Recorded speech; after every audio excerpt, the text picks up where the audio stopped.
Welcome back to the sixth and final segment of our celebration of the 250th birthday of Ludwig van Beethoven. In the previous lecture, we were introduced to the fascinating and wonderful character Bettina.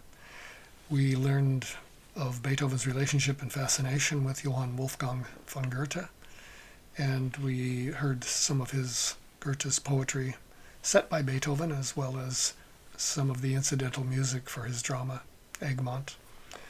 We heard some less well-known song settings. We discovered the contents of the Tagebuchs, the day books. We learned more about the work of the controversial Schindler, and we discovered more about the conflict of the guardianship of Beethoven's nephew Karl. We discovered the composer's fascination with Turkish music and enjoyed a piece of Beethoven's humor. We visited the Diabelli variations and confronted the great Missa Solemnis. Today, in the last class, we'll look further at some important sonatas for piano and one for cello. We'll look again, ever so briefly, at the issue of time and tempos, and have a brief look at the Ninth Symphony, and explore further some of the late quartets, the most important chamber music in the last segment of his life. We'll experience his final days and see how, even in his passing, his life remains with us. Remember the unknown and beautiful work, the Leopold cantata from Beethoven's 20th year, that was shown to Haydn when Haydn was on a visit to Bonn, and impressed him so that he was willing to give Beethoven lessons when he came to Vienna. And this relatively unknown work is a companion, one could say, to yet another relatively unknown work, and I would say almost completely unknown, based on two short poems by Goethe. Now already Beethoven at this point was becoming more and more fascinated with Goethe. This is from the middle period of Beethoven's life, the 1814-1815 period, around about the time of the Congress of Vienna, which you also heard some rather unknown music from. Now these two short poems by Goethe were composed already rather early, 1795 or so, and they're very evocative of the thinking and the ethos of the early Romantic period, typical of Goethe, of course. Now, these poems were also set by Schubert 1 year after Beethoven's death, and even Mendelssohn set one of them also. And it's very interesting that both Schubert and Mendelssohn were age 18 when they picked up on these poems by Goethe, these two poems by Goethe. They're interesting because they relate to each other in high contrast, whereas the first one, which is about the still calm sea, we would associate with something very placid and not threatening. But keep in mind that for a ship stuck in a windless torment, stalled like this at sea, it's very threatening, almost as if in a storm. And it also brings out the possibility and potential for a rather mysterious setting. And Goethe presents it in a wonderfully masterful study in contradictions itself. The piece of this motionless sea provokes a little bit of fear and alarm in this flat, rather quiet setting. Then the calm sea gives way to joy as the mist lifts and the wind kicks up. And you'll hear that a little bit. I'm going to just play you a couple fragments of this. And then the tension is finally dispelled when land is sighted. You have the poem there in front of you, the poems, both of them, and you see them. So there are two distinct poems. One, The Calm Sea, and the second, The Prosperous Voyage. Now, Beethoven wrote to Goethe and dedicated these pieces to him. They were published a little bit later, 1822. And a year later, he tried to get Goethe's help raising some money for the Missa Solemnis. And in a letter to the poet, he mentions, sort of sideways, by reason of their contrasting moods, these two poems seemed to me very suitable for the expression of contrast in music. It would afford me much pleasure to know whether I had united my harmony with yours in appropriate fashion. And now, Goethe noted in his diary that he received the score to this music, but he never got around to acknowledging it. one still doesn't know why, but he wasn't particularly friendly to Schubert either. And so 9 months went by without Beethoven hearing back from him. So he wrote again a letter and said, the many happy hours I spent in your company, I remember. But before getting to the point, I'm now faced with the fact that I must remind you of my existence. I trust that you received the dedication to you of the Mehr Stille and Glückliche Fahrt, which I've set to music. It would afford me much pleasure to know whether I had united my harmony with yours in appropriate fashion. How highly would I value a general comment from you on the composing of music or on setting your poems to music. So maybe Goethe was just being a bit rude, or he remembered the very difficult meeting he had in Teplitz with Beethoven in 1812. Or maybe it was just a kind of feeling that his poetry didn't need anything more, didn't need music, and so forth. But in fact, he was very indifferent to Beethoven and to Schubert. What you're going to hear is a wonderful stillness at the beginning of this first poem, and it's almost transcendent. It's just a marvelous setting. So let's hear the very beginning of this first poem.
So you hear it all of a sudden suggests the deathly, terrible stillness, but it goes on to remain rather flat and, in a way, mysterious.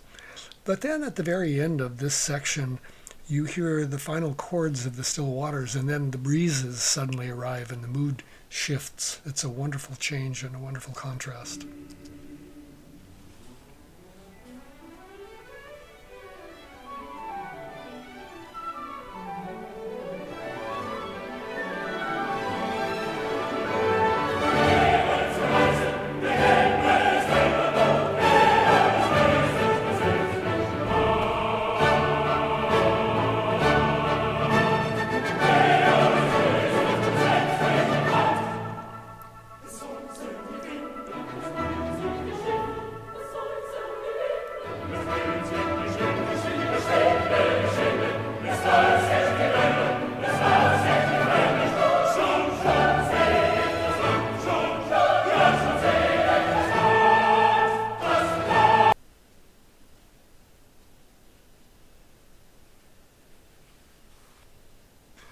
You can almost feel the sails billowing and the sailors scurrying to take advantage and move ahead, and then very soon the land is sighted. Now, I'd like you also just to experience a little bit of Mendelssohn's version, the 18-year-old Mendelssohn, such a genius, using the same text and see if you can't see that perhaps there's a little bit of, let's say, inspiration from Beethoven. Here is Mendelssohn in 1828, a year after Beethoven has died. Mendelssohn, 18 years old.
I believe this is also a rather unknown setting by Mendelssohn.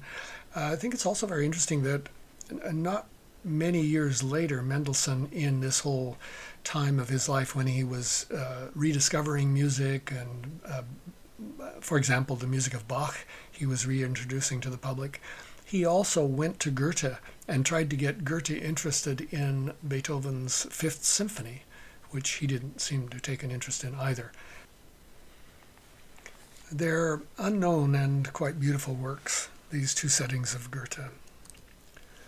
Now, there were 5 cello sonatas from the 3 different periods in Beethoven's life, and Beethoven wrote the first group for himself and a very famous French cellist, Jean-Pierre Duport, and they performed them in Berlin at the court of King Frederick II of Prussia, the nephew of Frederick the Great, who was himself an amateur cellist, and for whom Haydn and Mozart had already written some quartet works.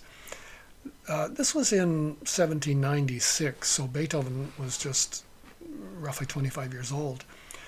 The late sonatas are a different story. These latest sonatas were dedicated to the Countess Marie von Erdődy.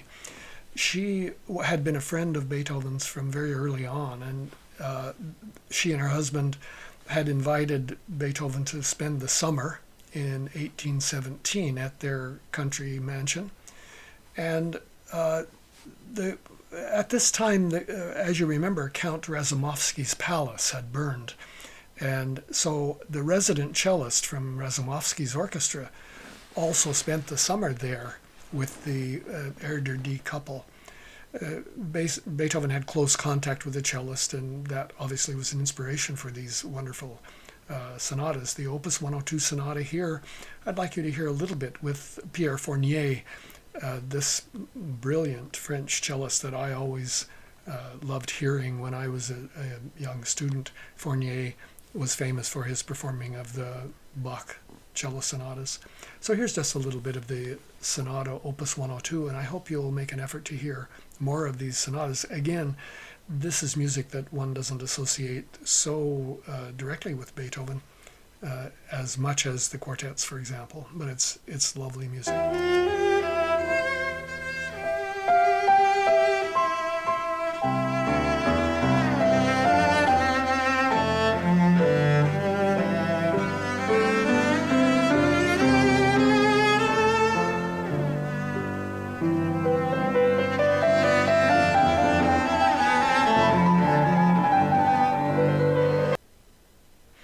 I think even from that very, very short little excerpt, you can tell that there's going to be much to listen to, and I hope your curiosity is stimulated.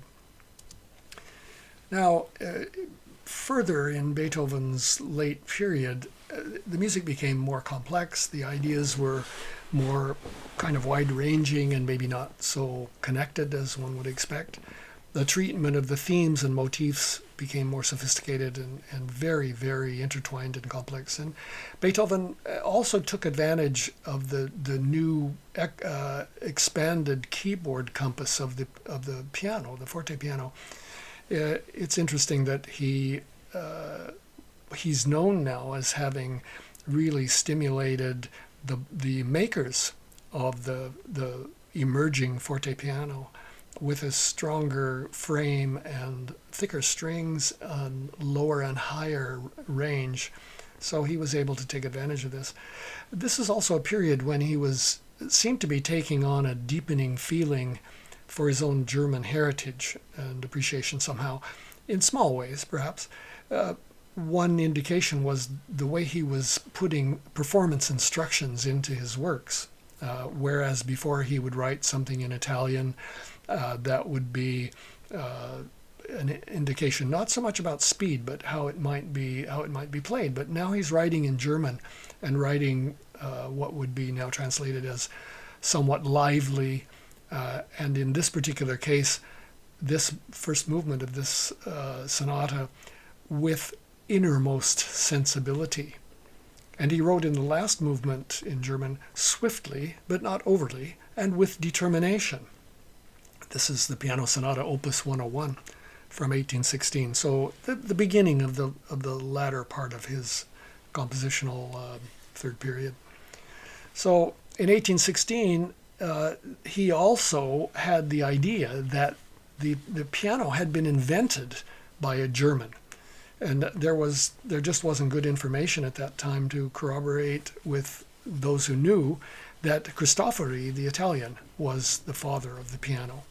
So Beethoven was looking for a proper German name. And so would it be the Hammerklavier, the keyboard instrument that had hammers inside as opposed to plucked strings like the harpsichord?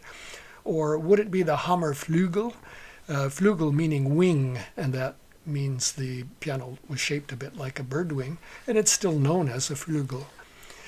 So his choice was the former, the Hammerklavier, and he used the term for the sonata from this year, Opus 101, and it really stuck. It's really one that everyone knows, and it's one that he gave the name to. It was said that only the great pianists of the time could play this. It had passages that were very, very demanding technically, and that the music itself required a rather intuitive and special inner musical understanding. And it demanded physical qualities. It's just a very big, difficult sonata in itself. That, coupled with finding the key to the poetry and the depth of the music, has always challenged and, in fact, put off many pianists who just won't tackle it. It's very poetic. The first movement is so. It's really an indication of how Beethoven was living in his rather romantic world. You'll come to hear it as a romantic piece rather than a hard-working piece. And it's very, very impressive. I think you could spend lots of time listening to it. I've spent a little time with, again, the idea of the speed of performing. And I'd like to give you a little indication of how I went about this. There's a musicologist in Holland who's written and talks considerably about these problems of the tempo. And we now are a little bit concerned, even though we've been convinced by the information I gave you previously about the quartet that I played you examples of, and how perfectly it worked out to play this rather fast speed in the last movement of the quartet. In this particular case, this comes a little bit later, and because it's so grand and difficult and emotional and heroic, there's been lots of question about Beethoven's speed, the speed he gave this sonata, particularly the first movement. He did say that he himself wrote the sonata that would give pianists something to do, and that it would be played 50 years hence, meaning probably he recognized the development was happening. And Liszt was one of the few pianists who actually tackled it and performed it in public before the most recent decades. Now, the piece offers lots of challenges, not only to the pianists but to listeners. It's provoked a kind of crisis, partly because it's so difficult, inaccessible in its own way. And musicologists who have had lots of discussions about what would be the ideal tempo and can it be played at the tempo that Beethoven suggests, which his metronome marking. It's the only piano sonata, by the way, with a metronome marking, and it's marked in the first movement 138 to the minute. So can it really mean that the marking was meant with such an incredibly fast speed? Is it possible? Or it's been suggested by others that maybe it was meant to be half that speed. In other words, 138 over two large beats in the bar. So it's been tried in lots of different ways, and I think it's worthwhile to hear both ends of this kind of trial. Now, how would it sound if you doubled or cut the tempo in half? In fact, what would it be like if that theory were applied to essentially solve the problem? So here I'd like you to hear that possibility. I've managed to take it down into that half tempo speed. First of all, let's listen to what that would sound like in that very slow speed. And by the way, here once again is Peanuts, a very early one, and he's playing the Hammerklavier sonata, good old Schroeder.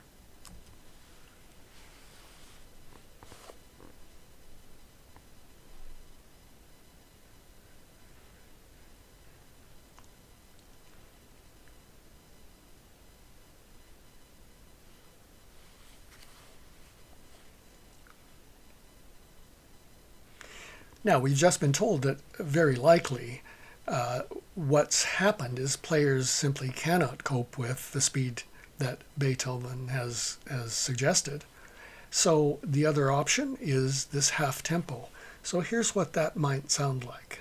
And a rather important and strong case is made here, but not one that's given much credence. And there is lots of musicological back and forth about this problem.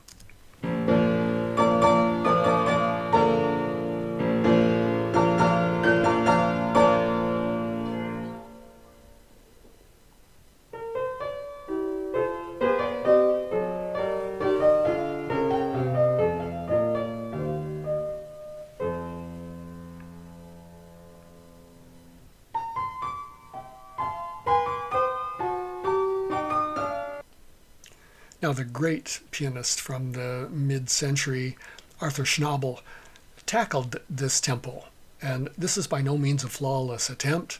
It was recorded in the 1930s, and you can hear what struggle he has with it. So here's Arthur Schnabel with the tempo indicated by Beethoven.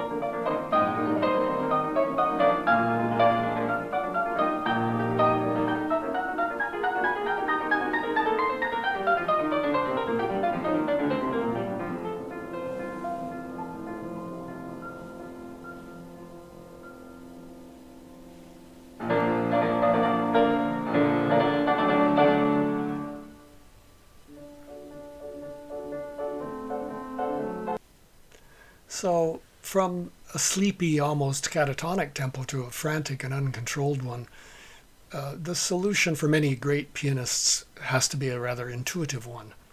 And that means disregarding what might have been the mistakes in the recording of these tempos dictated by Beethoven, which musicologists have suggested is probably the problem with this one particular tempo.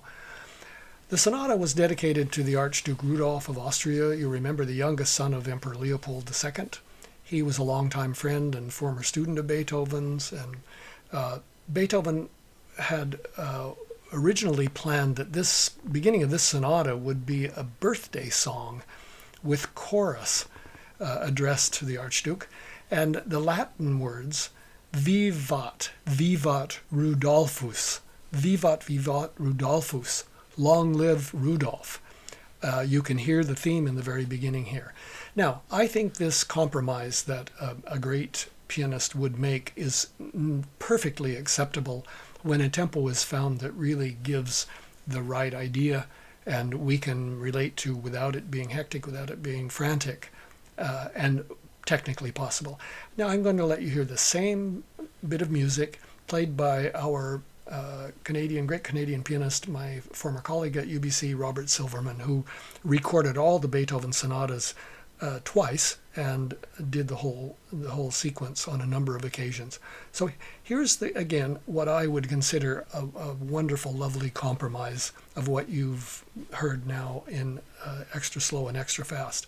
And listen for the Latin words Vivat vivat Rudolphus.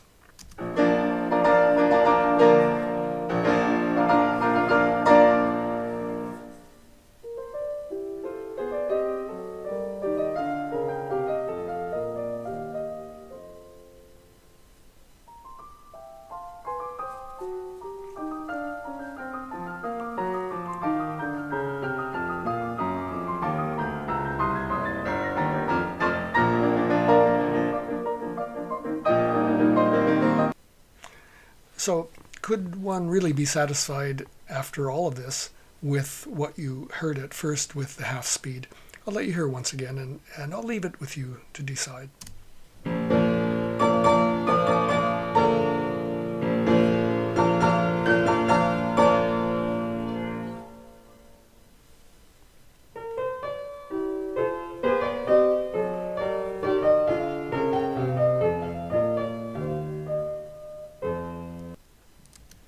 So I hope you agree, compromise sometimes is necessary.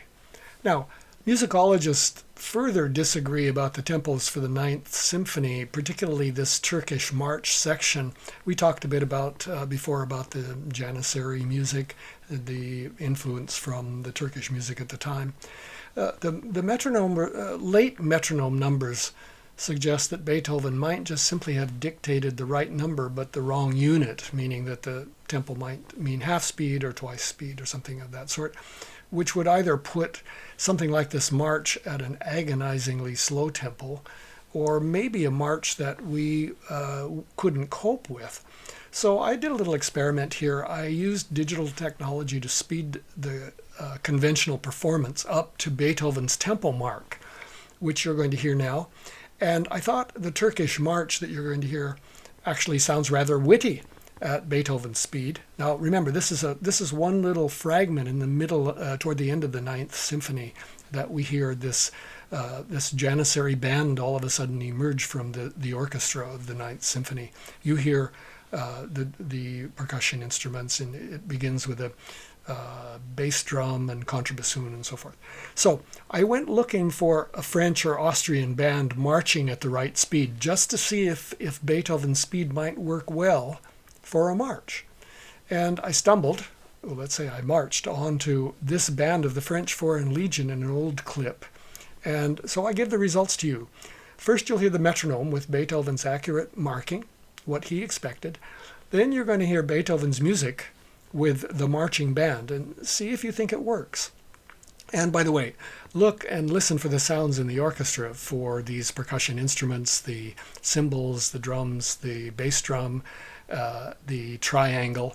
And there you see on the upper right of the lineup of the illustration of the French legionnaires' uniforms, on the right, the jingling Johnny. Remember that percussion instrument that's held and moved and makes noises of its own. And remember also how Beethoven, like many other composers, was fascinated with these percussion effects from the Turkish Janissary corps band. So you're going to hear out of the silence this distant bassoon beginning a march with the bass drum. And by the way, this is the first use of a bass drum in a symphony. And all of this exotic percussion. So you're going to hear the tick of the metronome for speed. Then you're going to hear Beethoven, and then you're going to see how Beethoven fits so perfectly with this marching band from this French regiment. So here we go. And by the way, the text here is brothers run with shining eyes, heroes happy and victorious. This text in the middle of Beethoven Ninth Symphony wouldn't have been necessarily lost on Beethoven's Viennese audience. There might have been a difficulty in speed with the singer singing at this speed, and that's one of the reasons probably why conductors don't want to try for it. So in any case, you'll hear this speed, metronome and Beethoven, and see the marching. See how it works for you.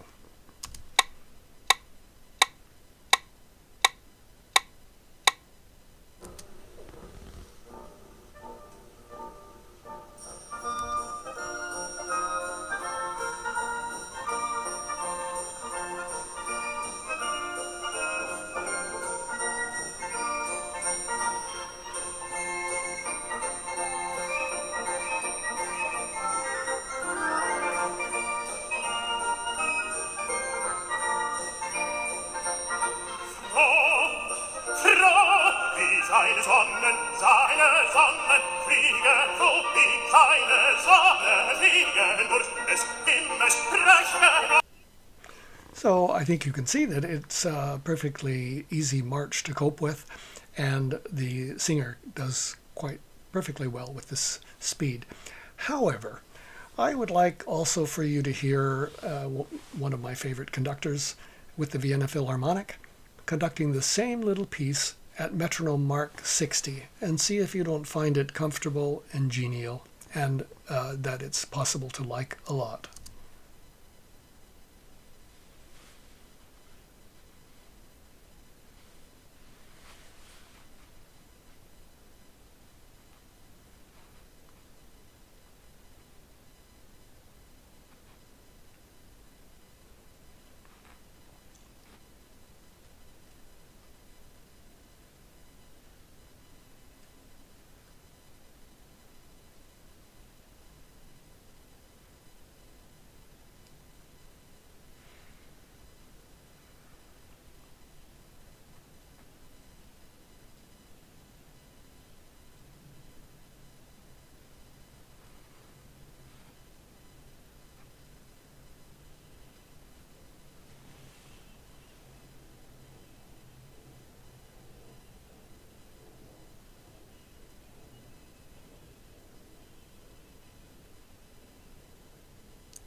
So there we are.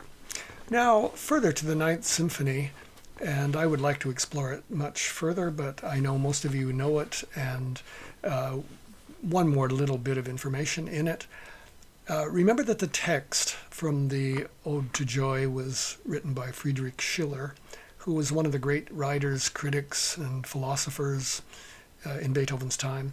And be also aware that he was very involved in musical settings for opera, including Verdi's Don Carlo and Louisa Miller, and the libretti for operas like William Tell of Rossini and Donizetti, and Tchaikovsky's The Maid of Orleans. So even the ever-popular Puccini's Turandot has links to Schiller. So he had a tremendous influence on music, second only to Goethe among German authors. And by the way, Goethe and Schiller were very good friends. They both lived in Weimar, and they had a very long-lasting friendship. Now, why did Beethoven choose the poetry from Schiller for the Ninth Symphony? Schiller was an idealist. He had a gift for dramatic action, that was known, and he believed that empathy for music was essential to poetic expression, and it certainly was a great combination, that idea and Beethoven's music. His articles in Poetry on Aesthetics and Society and their relationship to moral grace and human dignity inspired many composers, lesser than Beethoven, and so it's no surprise that Beethoven didn't find something very inspiring in Schiller's words. So it was a great contribution, perhaps Schiller's greatest contribution to music. We all know the story. It's a rather painful and moving one of the premiere. That was a huge success. At the end, there was thunderous applause, and after the final chords, the music was still in one's ear, and that was obvious that the orchestra was following the Kapellmeister, or the first violinist, and Beethoven was not really being watched because he continued to beat time after the music had stopped. And realizing that the composer couldn't hear the applause, the contralto soloist Carolina Unger gently turned him around so that he could perceive and acknowledge the acclaim of the audience. Now, I have a bit of a personal story, not quite as inspiring as that one. My own particular career path took me to Hollywood in the mid-1980s, where I performed in orchestras of the large movie studios, and I was involved in several fairly large productions, including the soundtrack recording for what became a rather big hit, the Bruce Willis drama Die Hard, the first original version of it, for which, as a source of amusement to my wife, I continue to receive a small royalty check each year. That's very much beside the point, I admit. But the orchestration breaks into the score in parts. The Ninth Symphony was used in this one particular scene. And the orchestration is broken up into some parts, and there's no choir involved. But you hear the very familiar theme. And how often have we heard it used for very, very important events like the opening of the Berlin Wall and so forth? So here's a little clip from Die Hard. I thought you might find it amusing.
Did you hear that little tiny piece of the Turkish march music in the middle? Well, there are a few references to a 10th Symphony of Beethoven. He'd corresponded a bit about it. He'd originally planned the Ninth Symphony, in fact, to be entirely instrumental, and the Ode to Joy to be a separate cantata with choir and orchestra, and then the 10th Symphony to conclude with a different kind of vocal work. So he had mentioned this in his letters and so forth. So the legend of a 10th unfinished symphony began with, guess who? Anton Schindler, who said he was in possession of this symphony, possibly near complete. But in fact, Beethoven had begun the 10th Symphony by 1827, the year he died, but only the first and third movements were drafted. He died 8 days after work for the last time on sketches for this symphony, and we know so far that there are at least 50 drafts of the 10th, fragments, sketches, and so forth. Now, Barry Cooper, a Beethoven specialist in Britain, studied fragments and helped find more that weren't known up until this point. He found a couple of special ones in 1984, and that helped him complete a reconstruction of the first movement of the symphony. So the hunt still goes on for more information and maybe more sketches, but reconstructions have been done along the way with other composers' works and notebooks. For example, there's a Seventh Symphony of Tchaikovsky that's been reconstructed and recorded many years ago. So it's happened. There are several different composers working on a reconstruction of the 10th of Beethoven, and even an artificial intelligence version that's being reproduced along the way. So here's what we hear of the reconstructed version of the first movement.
I hope you'll agree that Beethoven was the master of the simple melody, and we hear it again in those fragments of the 10th Symphony reconstruction.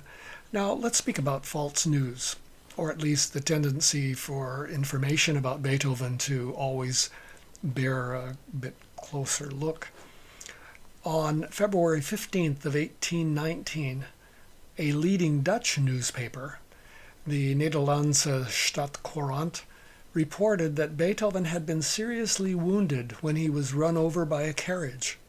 The notice was a translation of a French report issued the day before, and it had used strong language that implied that the internationally revered composer must have been hospitalized with broken bones or a concussion and could be in mortal danger, so the report read.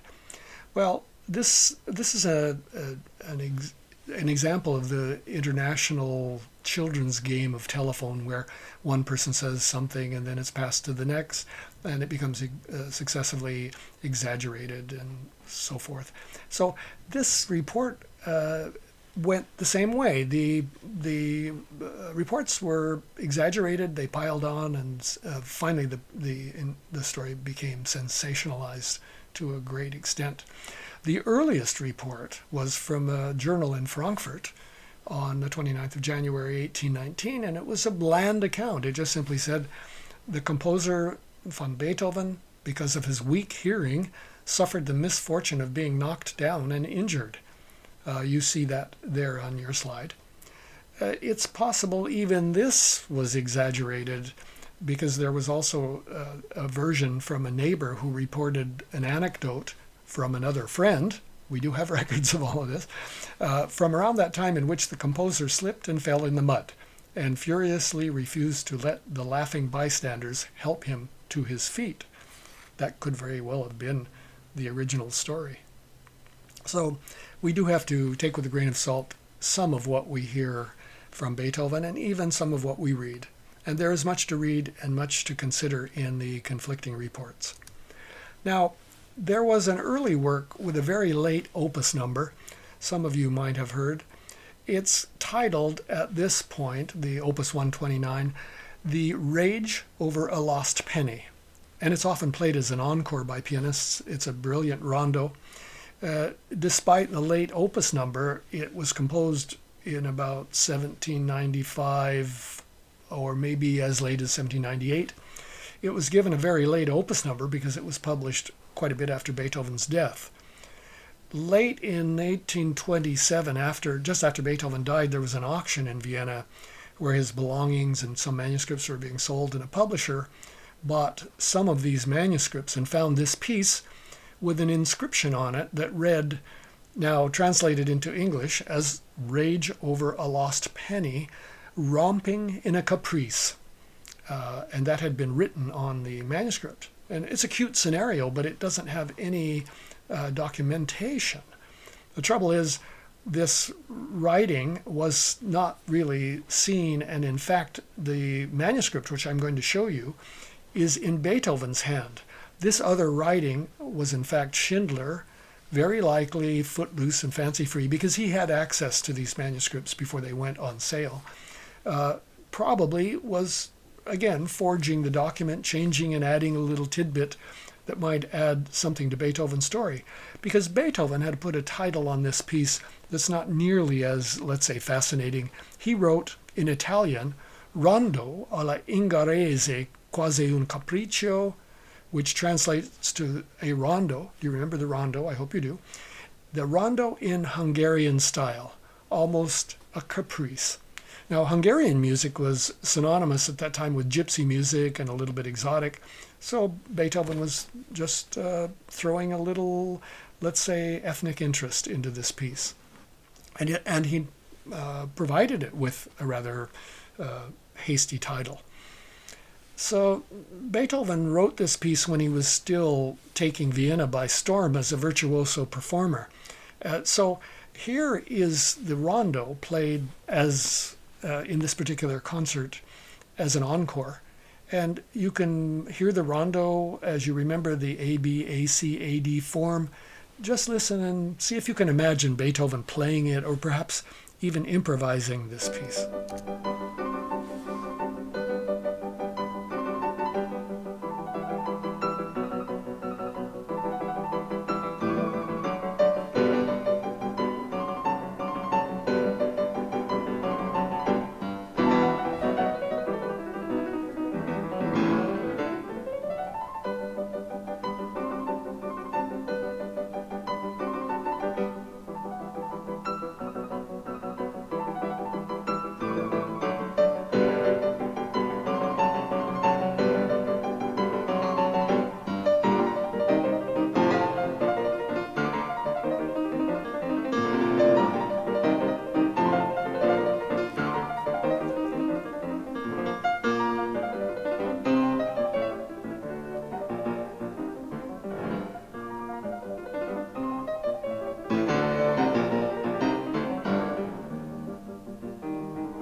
And a little humor there with some dissonant chords.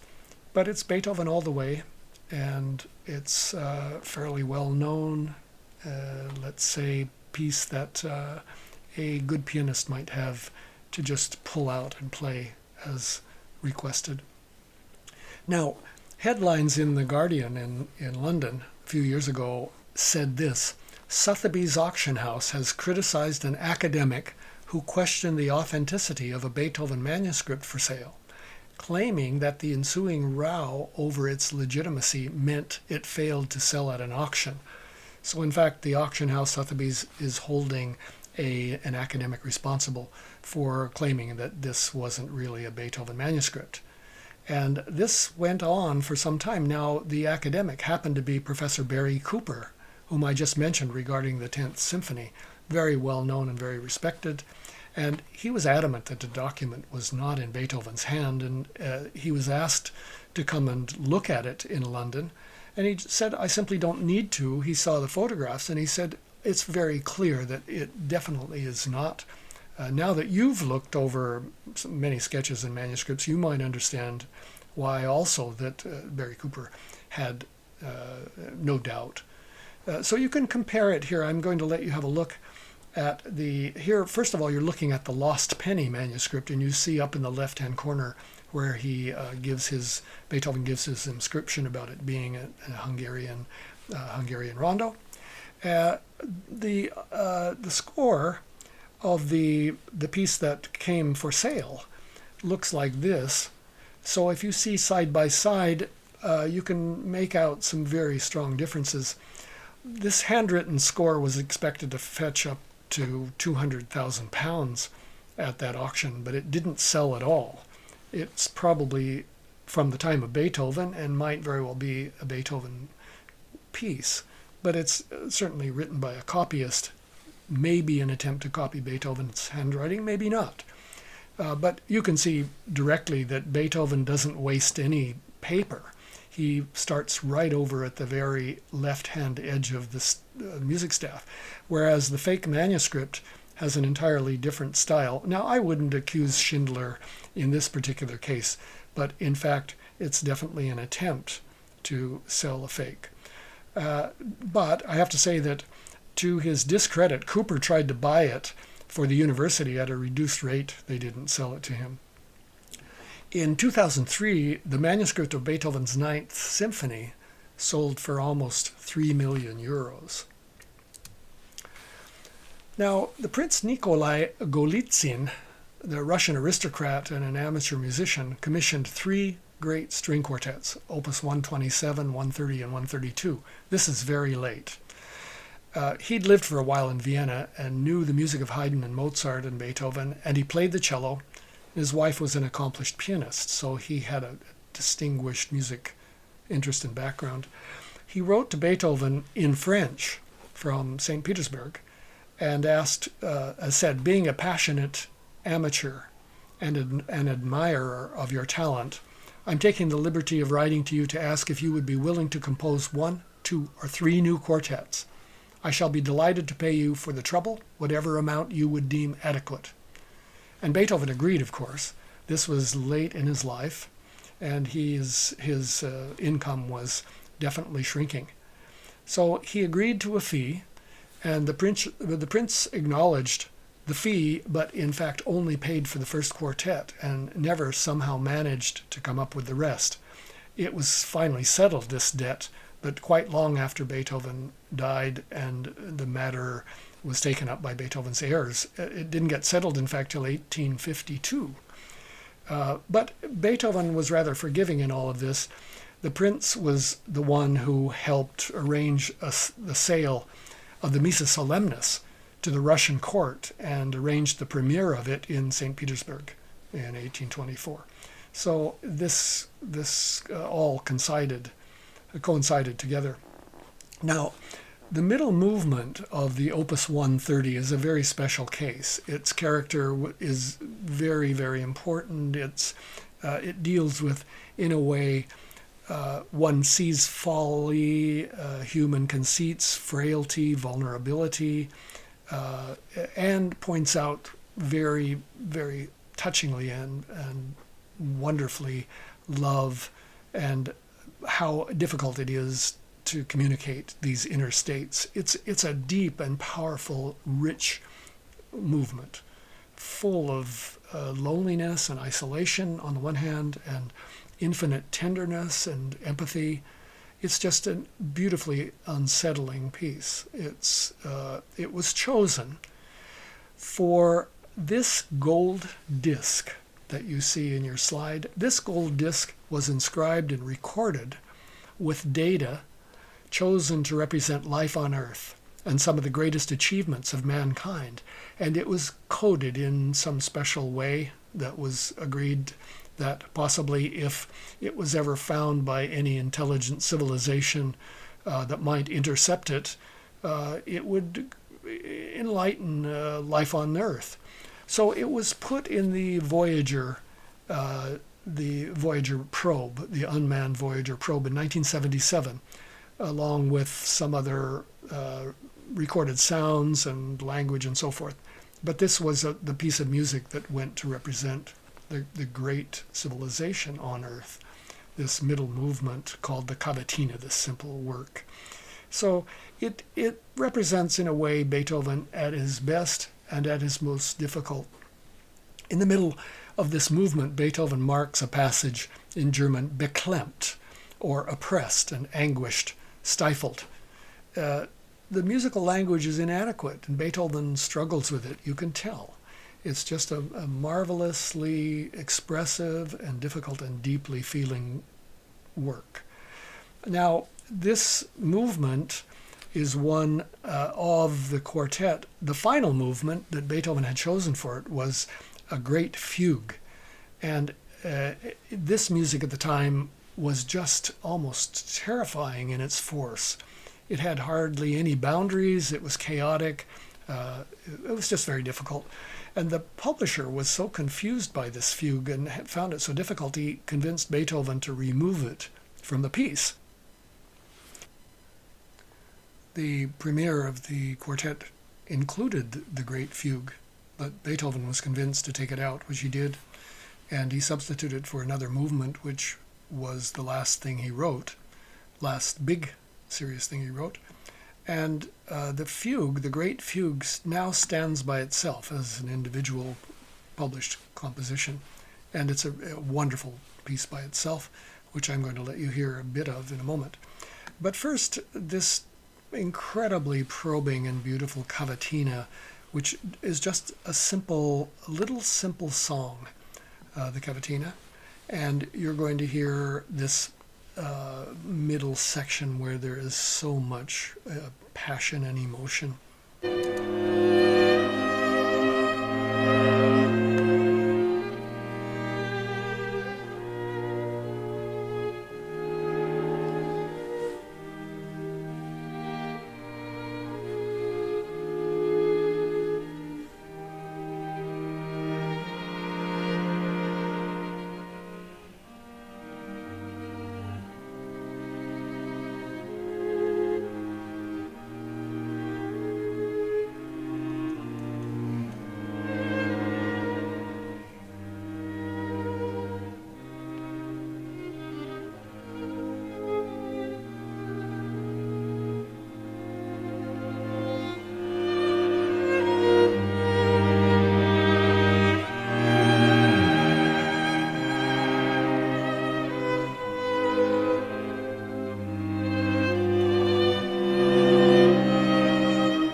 So the fugue that you're going to hear now a bit of, the Great Fugue, comes from the tradition of the 18th century. Bach, of course, wrote the Art of the Fugue, and you find fugues in much of the work of Beethoven.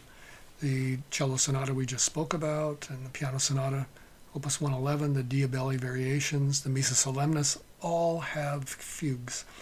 So here is the fugue, the Great Fugue, and you pay attention because you want to try to find where the entrance of the theme is and by what instruments and how one entrance follows another. But in Beethoven's case, it's a little bit hard because it's buried in other movement and complicated texture. But here's a bit of the Great Fugue.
think you can readily hear and see why audiences and perhaps even the publisher of the time might have had some difficulty with the Grand Fugue. Now, the quartet in C sharp minor, Opus 131, is Beethoven's favorite of the late quartets. He said, he just said, this was my best work. And Schubert said, after this, what is left for us to write? Schumann said, this quartet has a grandeur that no words can express. The work is dedicated to the Baron Joseph von Stutterheim, who was, Beethoven was grateful because this particular Baron helped his nephew Karl be accepted into the army after he'd attempted the suicide. So this is a terrible time for Beethoven. I think a great relief for him, because this is music that's very different. It's a great work and often described as the greatest work ever written, the greatest music ever written. Stravinsky called it perfect, inevitable, inalterable, a cosmic stream of consciousness in the best performances of a collective improvisation. It's got tender, deep feeling, and I'd like you to hear a little bit of this slow movement first.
And let's listen a bit to the finale. It's a very different kind of music now. It's rather wandering, but it's rhythmic. It's conversational and it's poised, but it has very unpredictable geometry. It's very asymmetric. And it then suddenly invites this very delicate, beautiful melody that really never truly finishes. And one could say it leads almost to an infinite. So here's the finale of the Quartet Opus 131. Now, by the way, don't be confused as you see at the top of the slide, number 14. And I didn't mention before that very often in groups of works in a certain opus, they might have particular numbers. So all the string quartets are listed by their numbers, including, in addition to their opus numbers. And so people might know this particular quartet as number 14. Not Opus 131. I happen to have learned the quartets by opus numbers, but others might know them by these numbers or by their keys and so forth. But don't be confused, but learn them on your own any way you want to identify them. So here is the finale of the Quartet Opus 131, number 14.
We're never sure where Beethoven's going to go, and at this point in his life, he has taken apart all the expectations and broken the classical forms in ways that we've spoken about throughout. Now, the Quartet Opus 132 is a different matter. Beethoven was recovering at a spa. He'd had a terrible sort of illness, one that could have been fatal. It was really quite bad. Now, this is 1825. This was only a couple of years before he died. In this quartet, he wrote a slow movement, and he titled it The Holy Song of Thanks by a Convalescent to the Deity in the Lydian mode. And this was all Beethoven's title. And he writes that it should be played with the most intimate feeling. So he's very, very specific about this piece. The idea was that he's just contemplating the fact that he got better at this time, and he's writing in the Lydian. The Lydian mode is a mode, an old Greek mode, which composers used sometimes specifically and sometimes only in their own kind of secret way. It happened that the Lydian mode, the old Greek Lydian mode, was associated in ancient times with healing. So Beethoven probably had really made an effort here to use this particular scale, which has its own rather special sound, and he uses it in the title. So he wants us to know that he's paying attention to that idea. It's rather serene, this middle movement, and then in the toward the end, in this movement, there's a much more vigorous music, and he writes that. Also, he titles it "The Feeling of New Strength."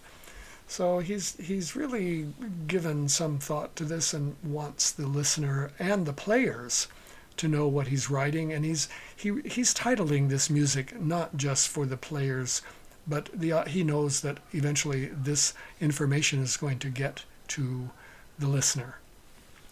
There's tremendous intensity in all of this, and then at the end a rather complete stillness in this particular movement.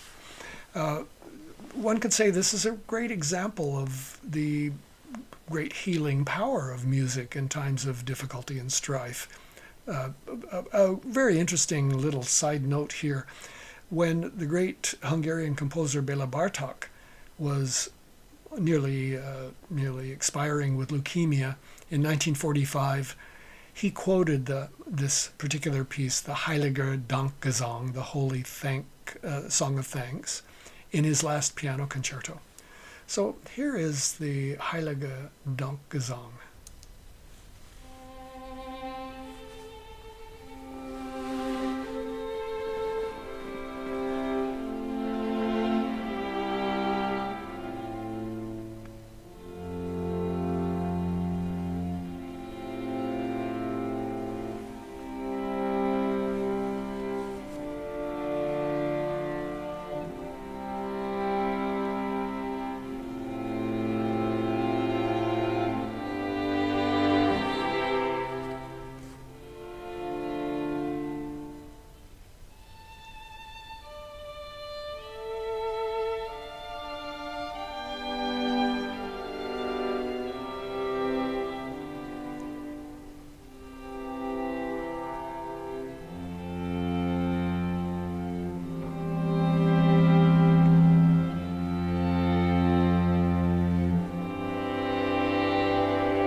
think it has a very ancient sound, and I like that movement very much. Now, the Quartet Opus 135 is on a rather smaller scale than the other late quartets. It has a very special meaning. The Schuppanzich Quartet, remember Schuppanzich, the violinist who formed the quartet, premiered it only a year after Beethoven's death. Beethoven wasn't able to hear it. It has a very interesting small aspect. Beethoven wrote in the manuscript, "Muss es sein," must it be? And then he responds with a little faster theme a little bit later, "Es muss sein," it must be. Now, the entire movement is headed the difficult decision. So he's struggling with a certain, let's say, special question, and he's somehow, in the midst of this, he finds a resolution. He's reached it with a certain amount of difficulty, but the Muss es sein theme is initially presented in very slow, deep music by the viola and the cello. And you can hear the words. He writes the music to fit the words Muss es sein. And then later on, you do hear him write the music to fit Es muss sein in a very different character. Now, the great Romain Rolland, the Nobel Prize winner, the biography of Beethoven, whom I enjoy reading, it's a very romantic style, called this work a question that surged from the very depths of Beethoven's soul. Should it be? Must it be? Must what be? All that you desire, all that commands your thought and weighs upon it, the difficult decision, the order of destiny, the acceptance of life. Now, you have to remember that no one had ever heard anything like this, even in the last works of Beethoven. This was very advanced music. Audiences weren't, and professional musicians weren't really prepared for this kind of music. And also remember that Beethoven reportedly told a visitor some time ago, when hearing one of the middle quartets and was a bit confused by it, Beethoven said, "They're not for you, but for a later age." So let's listen first of all to a bit of the first movement here.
That's quite a contrast from that very complex and disjointed music from the previous quartet.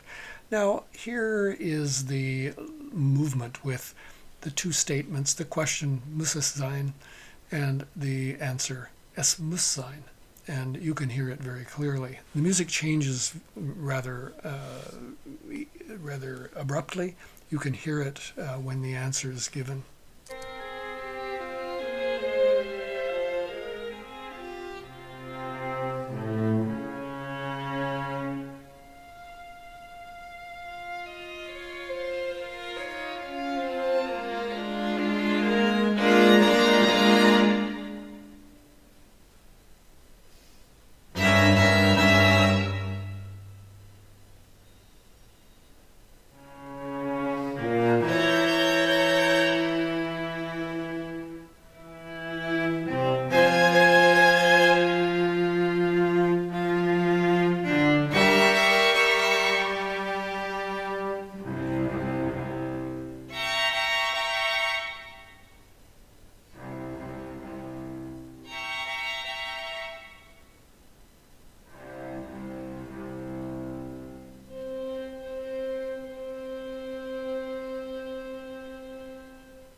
So Beethoven speaks to us across 250 years and tells us that it must be. I'd like to propose how important it is for the modern composers to be aware of the Beethovens in the past and apply what they have come to recognize is important in the way Beethoven and other great composers saw their world and how they brought something that was universal into their work, and how important it is to know the tradition and how important it is to keep the tradition revived so that the modern artist, the modern composer can also find substance to deal with in our world, in our lives. And I think the composers, for example, like Schoenberg and Stockhausen, are from that tradition that's evolved out of Beethoven, the Austrian tradition, Austrian-German tradition, and the keyboard. So what I'd like to do is try this little experiment with you. Let you hear the end of the great Appassionata sonata with Lang Lang, how it ends with this explosion. And then I'd like you to hear directly a few bars from the Schoenberg 5 piano pieces and how there's a relationship to the way the piano is used to communicate and how abstract music from Beethoven's time with great passion and great insight can be transferred if we listen carefully to the music from our own time. So you're going to hear Lang Lang, and then directly you're going to hear Pina Napolitano playing the Schoenberg piece. So first Lang Lang with the Appassionata, and then Schoenberg.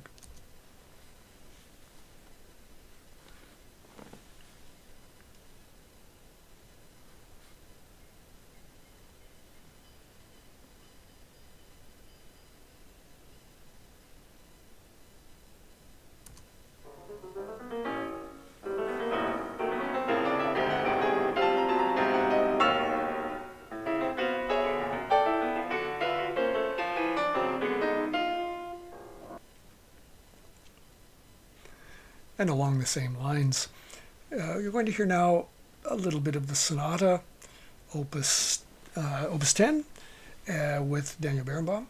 And then you're going to go directly into the Stockhausen Klavierstück number 9, with a similar idea that there is something that's universal in this abstract music and that the piano itself, this vehicle, was used in Beethoven's time in a certain way, and the tradition brought forward into the period of Stockhausen in the last century, mid-century, belongs together in a way. Beethoven was a troublemaker. He belonged in this world where everybody spoke a kind of collective language and used the same tools, but he moved out of that. He developed, he communicated with us, he made us think with his disruption. And so do avant-gardists from other eras. And sometimes they fail, but sometimes they're very successful. But they do require us to pay attention and move forward and understand what the enlightened artist has to offer with the observations of our lives and our times. So here's a bit of the Beethoven Opus 10, and we'll go directly into the Stockhausen and just have a feeling for how the tool of the piano is used in this communication.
as Beethoven's work developed, it became more insecure in its own way, and it became, in some cases, even disturbing.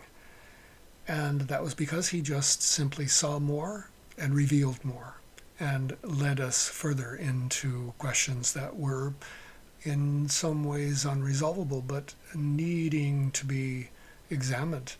And a great artist will do that, and it has to happen in every age and every era, and we are obligated by our own position as listeners and curious citizens to find out what's happening in the art world and the music world with new, and what is going probably to be somewhat disturbing, as was Beethoven's music to many as he evolved further.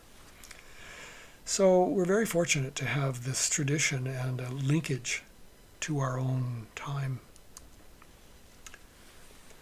Now, we have to come to the end of Beethoven's life, and rather than examine the details of the deathbed and the death mask and the examples that are so often quoted, I felt that by mentioning the last words would be enough to bring us to a soft ending. And perhaps as reported, but not necessarily confirmed, he was able to say, "Plaudite, amici, commedia finita est." Latin for friends, applaud. The comedy is over. And we know that he liked this phrase because "applaudite, amici" appears in the sketchbook of the Missa Solemnis. So it was evidently Beethoven paraphrasing the last words of Augustus Caesar. So it's not out of the question that these might have been his last words. He did, on March 26th, sign his last will and testament, and he left everything that he had to his nephew Karl. And then he died on this 26th. Now, here is how the Nobel Prize winner Romain Rolland reflects on the several famous reports of Beethoven's final day. And this one, this particularly romantic and vivid picture, has survived and has become the one that most people refer to when the idea of Beethoven's death shows up. So Romain Rolland writes, "That day was tragic. There were heavy clouds in the sky, and at around 4 or 5 in the afternoon the murky clouds cast darkness in the entire room. Suddenly a terrible storm started, with blizzard and snow.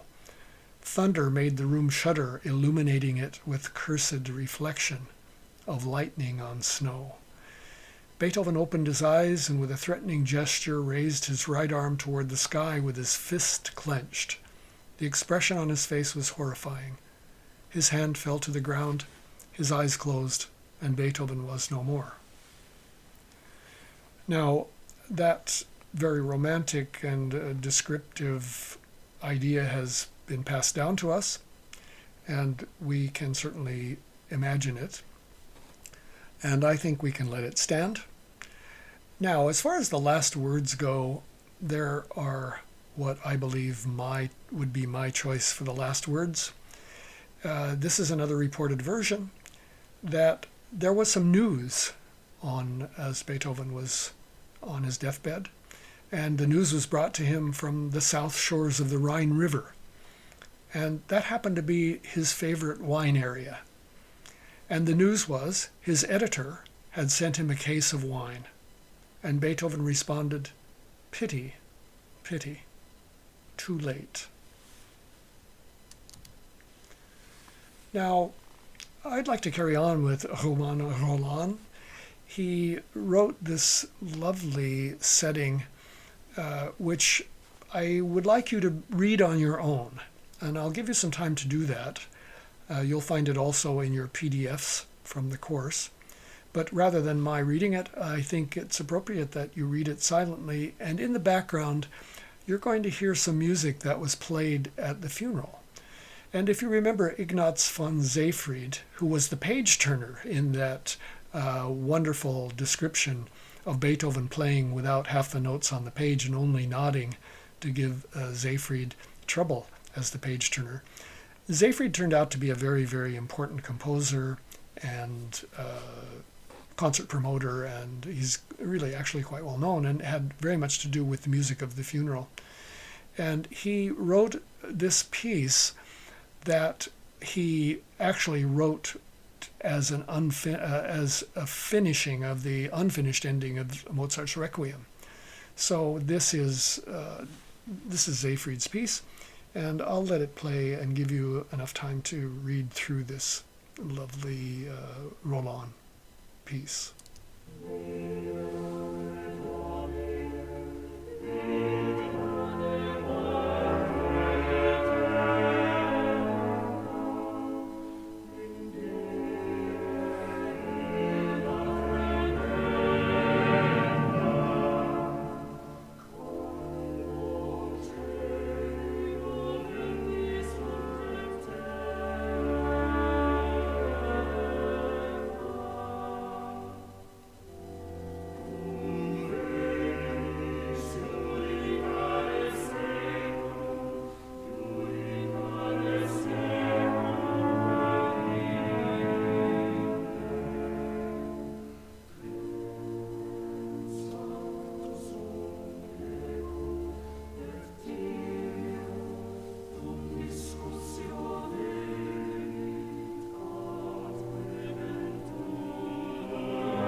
You're looking at a painting from the time of the funeral and the large procession.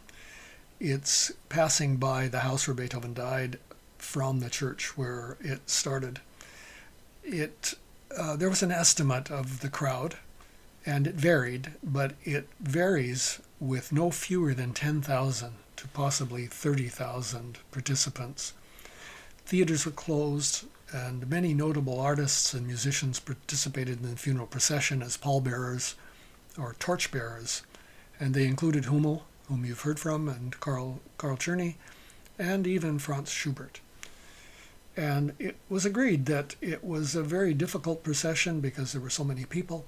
If you can imagine, it's a large percentage of Vienna's population at the time.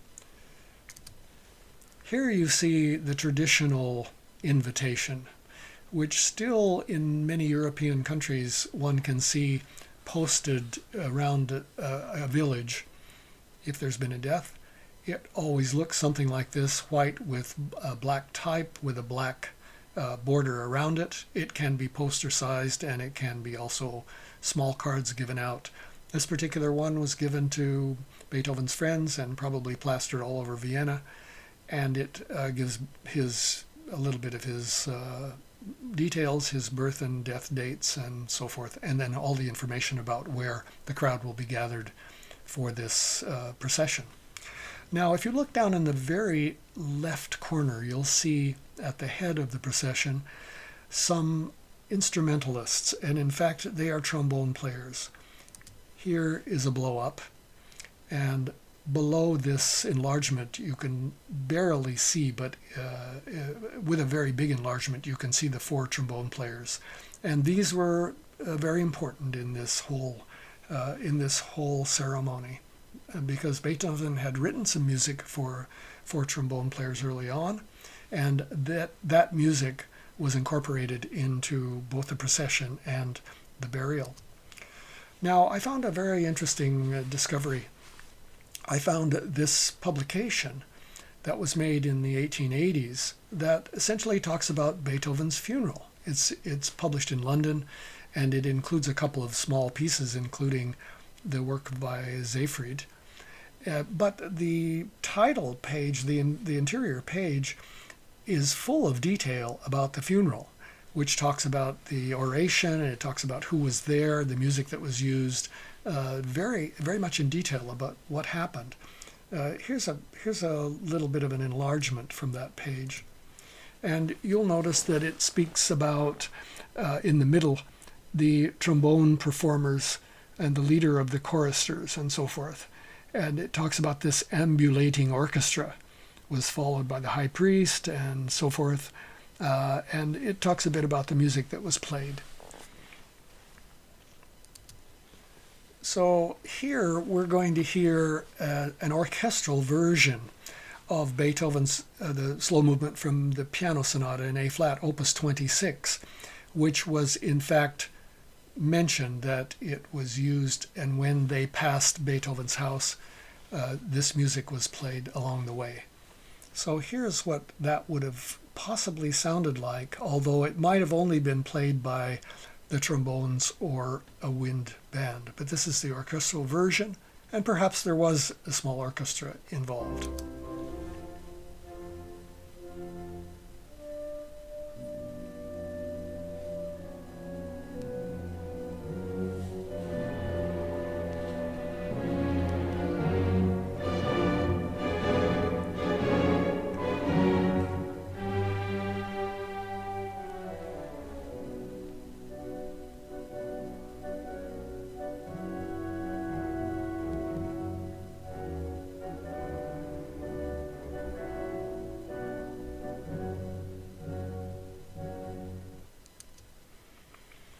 And one other piece that we know was played when, probably upon the arrival at the cemetery, Beethoven had set a group of pieces, 3 pieces, which he called equali, meaning equal, so they're equal parts, for four trombones. And he had done this quite a bit before to be used in a tower music village setting.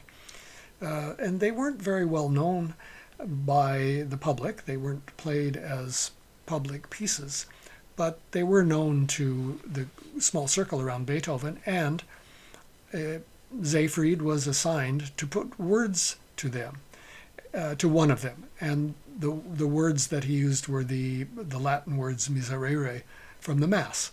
So this is the trombone version without the words, but it's very beautiful and evocative music with the 4 trombones.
At the graveyard, speeches were forbidden, and so was music. So outside the gate, people gathered. The great poet Franz Grillparzer, the famous Austrian poet, who was nearly as famous as Goethe at the time, and an old friend of Beethoven's, was elected to write the funeral oration. Grillparzer and Beethoven had known each other since 1805, and they had great admiration for one another. Grillparzer didn't feel qualified as an orator, so the responsibility for delivering this oration was assigned to Heinrich Anschütz, the very well-known actor at the time, another one of Beethoven's good friends. I'd like you to hear the entire oration. I think it's a really beautiful tribute to Beethoven, and I think it, in a way, exemplifies our experience, the high regard we hold for Beethoven and how much we've learned about him. And I would like to leave our experience with this series with this wonderful oration. So I hope you'll agree. You're going to hear it in its entirety, and you can follow along with it on your slide. and you'll hear a little bit of familiar Beethoven in the background.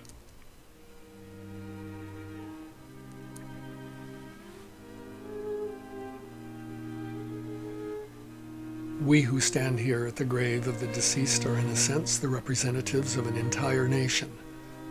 The whole German people come to mourn the passing of one celebrated half of that which remained to us from the vanished brilliance of the fatherland. The hero of poetry in the German language and tongue still lives, and long may he live.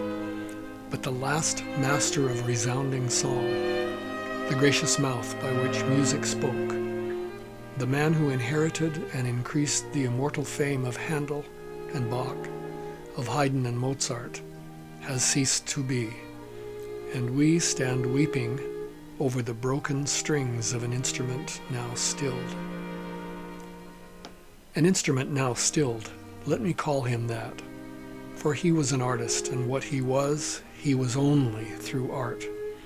The thorns of life had wounded him deeply, and as the shipwrecked man clutches the saving shore, he flew to your arms, O wondrous sister of that good and true, comforter in affliction, the art that comes from on high. He held fast to you, and even when the gate through which you had entered was shut, you spoke through a deafened ear to him, who could no longer discern you.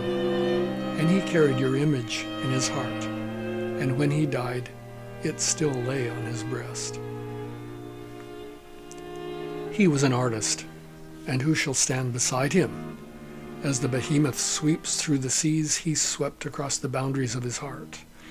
From the cooing of the dove to the thunder's roll, from the subtlest interweaving of willful artifice to that awesome point at which the fabric presses over into the lawlessness of clashing natural forces, he traversed all. He comprehended everything. He who follows him cannot continue. He must begin anew, for his predecessor ended where art ends. Adelaide and Leonora, commemorations of the heroes of Vittoria and humble tones of the Mass, offspring of 3- and 4-part voices, resounding symphony, Freude schöner Götterfunken, the swan song. Muses of song and strings gather at his grave and strew it with laurel. He was an artist, but also a man in every sense, in the highest sense. Because he shut himself off from the world, they called him hostile, and callous because he shunned feelings. Oh, he who knows he is hardened does not flee. It is the more delicate point that is most easily blunted, that bends or breaks. Excess of feelings avoids feelings. He fled the world because he did not find in the whole compass of his loving nature a weapon which to resist it. He withdrew from his fellow men after he had given them everything and had received nothing in return. He remained alone because he found no second self. But until his death, he preserved a human heart for all men, a father's heart for his own people, the whole world. Thus he was, thus he died, thus he will live for all time. And you, who have followed his escort to this place, hold your sorrow in sway. You have not lost him, but won him. No living man enters the halls of immortality. The body must die before the gates are opened. He whom you mourn is now among the greatest men of all time, unassailable forever. Return to your homes then, distressed but composed.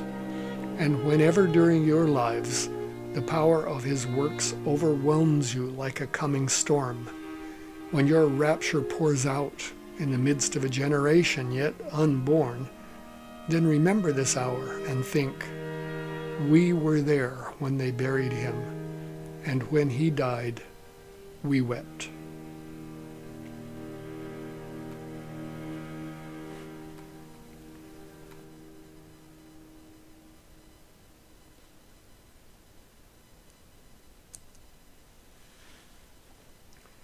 You see the monument at the grave.